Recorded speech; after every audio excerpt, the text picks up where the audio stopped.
Bosphorus প্রণালীর এক রোমাঞ্চকর ভ্রমণের পর চলে এলাম কিছু ঐতিহাসিক স্থাপনার নয়নাভিরাম অভিজ্ঞতা নিতে।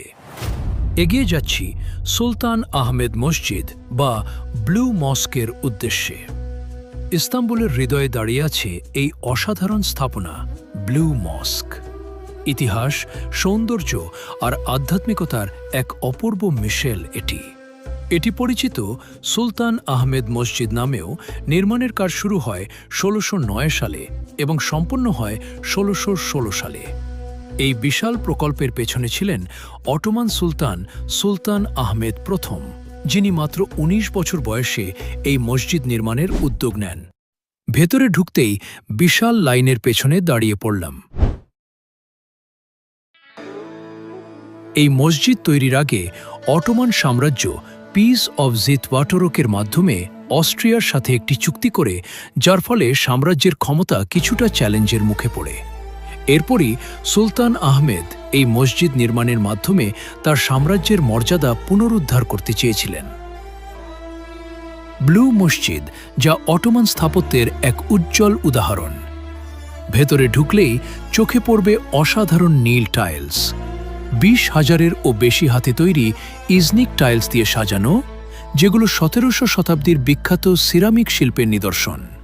এই টাইলসগুলোতেই ফুটে ওঠে টিউলিপ, গোলাপ ও বিভিন্ন জ্যামিতিক নকশা।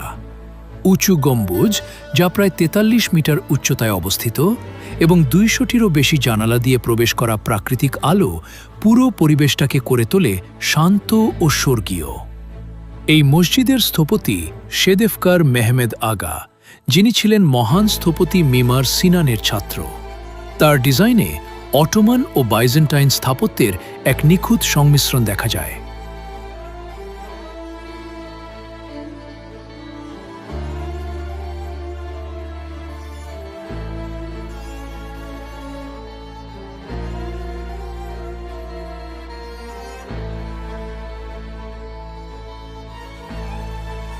প্রতিদিন হাজার হাজার মানুষ এখানে আসে, কেউ প্রার্থনার জন্য, কেউ ইতিহাসের ছোঁয়া পেতে। ৪০০ বছরেরও বেশি সময় পেরিয়ে গেলেও এটি এখনও একটি সক্রিয় মসজিদ এবং ইস্তাম্বুলের অন্যতম প্রধান আকর্ষণ। সূর্যাস্তের সময় এই মসজিদ যেন অন্য এক রূপ নেয়। নীল আভা আর সোনালি আলো মিলিয়ে তৈরি করে এক অপূর্ব দৃশ্য, যা মনে গেঁথে থাকে দীর্ঘ সময়।